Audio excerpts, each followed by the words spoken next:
अस्सलाम वालेकुम नाजरीन। इस्तेहकाम पाकिस्तान इसके चेयरमैन हमारे साथ हैं। पहला इंटरव्यू लिया, लोगों ने बहुत पसंद किया, बहुत सारे कमेंट्स हमें आ रहे हैं अभी तक। तो उस दिन क्योंकि थोड़ी बात रह गई थी, मैंने सोचा कि चले आज इनसे बात करेंगे। जी अस्सलाम वालेकुम। वालेकुम सलाम वरहमतुल्लाहि वबरकातुहू। आपने मुझे अभी बहुत ही प्यारी बात बताई कि सच्ची मोहब्बत अगर किसी से हो तो फिर इसके लिए इंसान काम करता है। आपने मुल्क का नाम लिया, यकीनन आपको अपने मुल्क से सच्ची मोहब्बत है। लेकिन वो मोहब्बत यहाँ आके हमारे दिल में ज़्यादा होती है जब वहाँ हम होते हैं तो आपस में हम लड़ पड़ते हैं। अब देख लें, परवेज़ लाई का घर तोड़ दिया उन्होंने बख्तरबंद गाड़ी ला के, और इस तरह पकड़ धकड़ हो रही है, मार कटाई हो रही है। तो सच्ची मोहब्बत कब जागेगी हमारे पाकिस्तानियों में? जी शुक्रिया। वतन से मोहब्बत तो सब हर कोई करता है। ठीक। तो इसी मोहब्बत की ही जो हमें तड़प थी, जो हमारे अंदर एक जुनून था, हम्म। क्योंकि हमने पाकिस्तान में अपनी जिंदगी के काफी लंबा अरसा गुजारा है। ठीक। तो उसकी तरफ हमारा हर वक्त एक ध्यान रहता है, मिनट हर पल पल की खबर हमें आती है। ठीक। तो इसी वजह से ये तंजीम मैंने फिर पाकिस्तान के लिए बनाई। तो इस तंजीम में आप पहले, ये ऐसे नहीं तंजीम बनी कि हमने पहले दिन बैठ के डिसाइड कर लिया। ठीक। इसके लिए पहले मैंने एक कॉलम लिखा था ठीक। जिसका नाम था पाकिस्तान को मौजूदा बहरान से निकालने के लिए सियासी हल। तो ठीक। उस पे ये डिस्क्राइब किया गया था कि हमें कौम बनना चाहिए और नहीं बनेगा तो क्या नुकसान है, मेरिट पे हमें अपने पाकिस्तानियों को भर्ती करना चाहिए, नहीं करेंगे तो क्या ठीक। नुकसान है, पाकिस्तान के शहरी हकूक में बराबर हों तो ये फायदा है, नहीं ठीक। होंगे तो ये ठीक। नुकसान है। ठीक। फिर उसके बाद पाकिस्तान के शहरी थे, फिर हासिल माखिज था, फिर और उसमें हमने बहुत ज्यादा मैंने वो बयान किया था। वो उस वक्त का कॉलम था जब अशफाक परवेज कियानी साहब चीफ ऑफ आर्मी स्टाफ थे, अच्छा। और आसफ अली जरदारी साहब वो सदर पाकिस्तान थे, ठीक। और शहबाज शरीफ साहब पंजाब के थे वजीर आला। ठीक। तो इनको कॉलम भेजा, फिर हमने ठीक। इनको कॉलम भेजा और इनको मिला, इनके दफ्तरों में पहुंचा वो कॉलम, और अच्छा। ये सब को हमने भेजा। अल्लाह पाक का शुक्र है।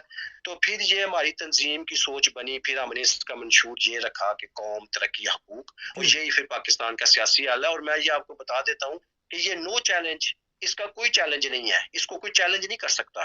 ठीक। कि ये पाकिस्तान के जो हुक्मरान हैं हम्म। वो जो मर्जी करते रहे, जब तक वो इस प्लेटफॉर्म पे नहीं आएंगे ना, हम्म। वो पाकिस्तान को बुहरानों से नहीं निकाल सकते। तो दूसरी बात जो आपने चौधरी परवेज इलाही साहब की है, देखें जी, ये हमें अंदरूनी मामलात का नहीं इलम, अच्छा। उनके ऊपर क्या चार्जेस हैं, हम्म। क्या नहीं है। ठीक। तो ये हम इस बात में नहीं पड़ते, ये अदारे जाने और अच्छा। चौधरी परवेज इलाही साहब जाने। हम्म। क्योंकि जब आप किसी को, पाकिस्तानी को नफरत करेंगे, ठीक। किसी भी पाकिस्तानी से, हम्म। तो आपको फिर पता होना चाहिए कि आपकी सोच क्या है, और इस सोच का रिजल्ट आपके सामने आएगा। तो ये जो सियासतदान है, हुक्मरान है, इनका तो काम है कि कौमियत को मजबूती से पकड़े। जी। यानी कि ऐसे लोग जो कौम में तफरीक पैदा करें, जो पाकिस्तानियों से उनके मसले की वजह से नफरत करें, उनको बड़े सख्ती से उनका नोटिस ले, हम्म। ताकि मुल्क का अमन खराब ना हो। ठीक। अब इनकी इसी बातों की वजह से जो ये इन्होंने अदारों में देखें, इन्होंने जो अदारों को, इन्होंने अदारे कहते हैं डिलीवर नहीं कर रहे, अदारे डिलीवर नहीं कर सकते। हम्म। अदारों को आइन में पाबंदी है कि उन्होंने कि जब आइन मैरिज पे लोग अदारों में भर्ती नहीं होंगे तो डिलीवर किसने करना है? ठीक। डिलीवर तो फिर इनके पसंदीदा लोग ही है ना। ठीक। अब माशाल्लाह नवाज शरीफ साहब की पार्टी है, ठीक। इन्हों के जो अदारों में है वो इनका साथ दे रहे हैं। ठीक। कल को जब परवेज लाई साहब थे वजीर आला, इनके लोग थे, वो इनका साथ दे रहे थे। ठीक। तो इन्होंने अदारों को भी सियासत में लेके पाकिस्तान की सालमियत को खतरे में डाला हुआ है। ठीक। और इन्हीं सियासतदानों की वजह से एक और अलमिया में हुआ है कि जो कौमी तकसीम हुई है पाकिस्तान में, ये तो पता नहीं सोए हुए हैं। मुझे तो इनकी समझ नहीं आ रही कि ये लोग क्या हैं। कि इन्होंने जब देखें, मुल्क को खतरा कभी जो मिनॉरिटी और मेजॉरिटी डिक्लेयर की हुई है, मैं इस बात का तो हम भी नहीं, लेकिन मैं इस अपने सेंटेंस को वाजे करने के लिए ये कहता हूँ हम्म। कि मेजॉरिटी से खतरा होता है मुल्क की सालमियत को। ठीक। कि अगर ये दो नजरिए लेकर आपस में एक दूसरे पे कत्लो गार्द करना शुरू कर देंगे तो मुल्क की बदतरीन सूरत हाल होगी। हम्म।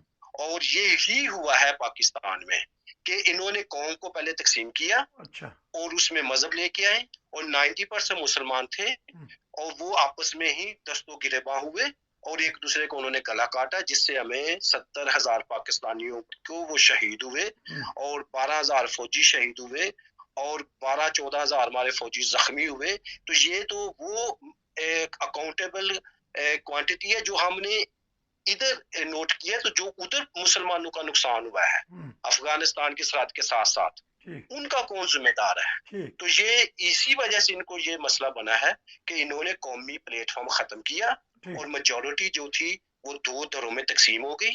ایک جمہوری عمل کے عالم بردار بنے اور ایک کہتے ہیں کہ ہم نے اسلامک نظام لے کے آنا ہے. لیکن میں یہ دونوں کے لیے یہ بات کرنا چاہتا ہوں کہ اسلامک نظام یا جمہوریت اگر یہ انصاف قائم کرنے میں دونوں کامیاب ہو جاتے ہیں تو دونوں کا ہی جو نظام ہے وہ لاگو ہو سکتا ہے. جب تک انصاف نہیں ہے تو کچھ بھی نہیں ہو سکتا.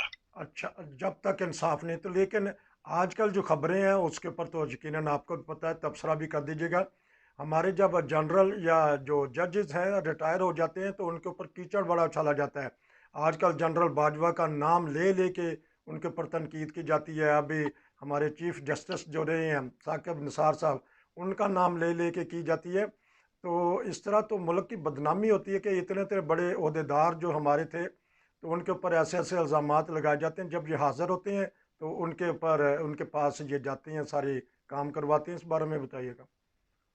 جی دیکھیں، یہ نظام یہ نہیں کہ جنرل باجوہ صاحب کا جو ٹرم تھا اس میں تباہ ہوا ہے یا چودھری ثاقب نثار صاحب کے ٹرم میں تباہ ہوا ہے. نظام اس وقت ہی تباہ ہو گیا تھا جب آپ نے کلیدی عہدوں پر مسلمانوں کو نامزد کرنے کا آئین پاس کیا تھا. اچھا. اور اسی وجہ سے جو پاکستان کے لوگ ہیں، جیسے میں مثال دیتا ہوں، آپ ہیں، میں ہوں، جو پاکستان میں رہتے ہیں، وہ ہو سکتا ہے کہ میجورٹی کے ہم عقیدہ نہیں ہیں لیکن وہ بہت انٹیلیجنٹ ہے، لیکن وہ ان جابز پہ نہیں آ سکتے. Chief of the army staff کوئی پاکستانی نہیں بنے گا، ایک صرف مسلمان ہی بنے گا. تو اب یہ اداروں کی کمزوری ہے، لیکن ادارے مجبور ہیں. ادھر سے آئین نے ایک ضرب لگائی ہوئی ہے ان کے اوپر. تو اب پھر ان کے جو معاملات ہیں، یہ پھر دوسرا المیہ یہ ہوتا ہے کہ یہ جو سروس ہوتی ہے، جیسے چیف آف آرمی سٹاف ہے، اس کا جو سب سے سینئر ہے، جس کا حق ہے، اس کو چیف آف آرمی سٹاف بنائے. یہ کیوں سلیکٹ کرتے ہیں کہ 3 سینئر ہیں اور چوتھے کو جو ان کا جونیئر ہے ان کو چیف آف آرمی سٹاف بنا دیتے ہیں؟ تو پھر یہ ان کو یہ بھی دیکھنا پڑتا ہے. اور دوسرا رہا یہ کہ یہ جو chief of army staff Bajwa صاحب ہے یا چودھری نثار صاحب ہے، ان دونوں کو جو نقصان ہوا ہے وہ عمران خان صاحب کی غلط سیاسی پالیسی کی وجہ سے ہوا ہے. دیکھیں، تحریک عدم اعتماد تو یہ انگلینڈ میں ایک سال میں پتہ نہیں 3-4 ان کے وزیر اعظم تبدیل ہوئے ہیں، لیکن پارلیمنٹ اپنی جگہ پہ قائم تھی. اب اگر عمران خان صاحب کے ساتھ ان کے خلاف تحریک عدم اعتماد پاس ہو گئی ہے تو وہ پارلیمنٹ میں تو بیٹھے. 135-40 ان کے پارلیمنٹیرینز ہیں، تو وہ وہاں پہ حکومت کو تنقید کریں. انہوں نے وہاں سے سب کو نکالا. ان کے لیے جو مخالف تھے، جنہوں نے تحریک عدم اعتماد پیش کی اور جو احتساب کے عمل سے بھی گزرے تھے، تو ہر ایک ہی ان کا جو تھا وہ جیل میں رہا. ان کو وہاں پہ ان کے ساتھ سختی بھی کی گئی.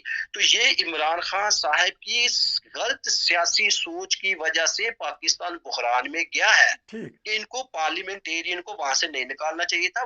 وہاں پہ اپنے پاؤں مضبوط کر کے بیٹھتے اور عمران خان صاحب اپنی جگہ کسی سینئر کو پارلیمنٹیرین کا انچارج بنا دیتے اور خود سائڈ پہ ہو کر ان کا سب کا ایک موازنہ کرتے اور ہدایت دیتے اپنی پارٹی کو کہ انہوں نے کہاں، انہوں نے قانون کو انہوں نے اپنی مرضی سے لے کے آنا، تو آپ نے وہاں پہ مخالفت کرنی ہے. ٹھیک ہے، احتساب کے جو قوانین میں ترمیم ہوئی ہے وہ عمران خان صاحب کی وجہ سے ہوئی ہے، کیونکہ وقت کا جو ایک سکہ تھا، جو وقت کی ایک طاقت تھی، وہ عمران خان صاحب کے پاس تھی اور انہوں نے میدان خالی چھوڑ دیا. پھر انہوں نے وہی کیا جو انہوں نے کرنا تھا، احتساب کے قوانین میں ترمیم کی، چیف جسٹس کے اختیارات میں وہ ترمیم کر رہے ہیں، اور جتنے بھی اعلیٰ عہدیداران ہیں وہ اپنی مرضی کے لے کے آ رہے ہیں. تو یہ سارا عمران صاحب کی وجہ سے ہوا ہے. اور یہ اب عمران خان صاحب سے میں تھوڑی سی بات کرنا چاہتا ہوں، چاہے عمران خان صاحب ہے یا شہباز شریف صاحب ہے یا کوئی بھی پارٹی ہے، ان کا کیا سیاسی منشور ہے؟ کیا یہ قوم کو قومی پلیٹ فارم دے رہے ہیں پارلیمنٹ سے منظور کر کے، یا یہ لوگوں کو میرٹ پہ نوکریاں دے رہے ہیں، ठीक तो यहाँ ये लोगों के बराबर हकूक का तहफ़्फ़ुज़ कर रहे हैं। भई ये पाकिस्तान के लोग हैं। ठीक आप ये देखें कि ये चाइना को तो इंडस्ट्रियल ज़ोन दे रहे हैं हर जी सूबे में, हम्म, कि आए भी हमारे मुल्क में इंडस्ट्री लगाएँ, कपड़े की, फूड की, लोहे की, तो ताकि हमारे पाकिस्तानी जो हैं वो यहाँ पे काम करें और हमारी बेरोज़गारी का ख़ात्मा हो। तो ठीक मैं इनसे ये पूछता हूँ कि पहले तो वो पाकिस्तानी हैं जिनका ये मुल्क है, जिनका ये घर है, हम्म, आप उनको बराबरी क्यों नहीं दे रहे?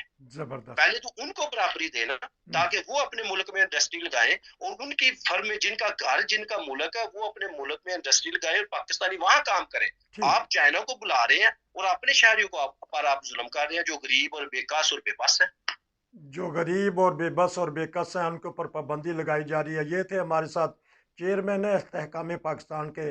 जर्मनी से ये कोशिश करते हैं कि पाकिस्तान में ज़्यादा से ज़्यादा इस्तेहकाम पैदा हो। हम इनसे तबसरे इंशाल्लाह लेते रहेंगे। आपका बहुत शुक्रिया। अगले प्रोग्राम में फिर आपसे मिलेंगे। नसीर को इजाज़त दीजिए। अस्सलाम वालेकुम। वालेकुम सलाम व रहमतुल्लाह।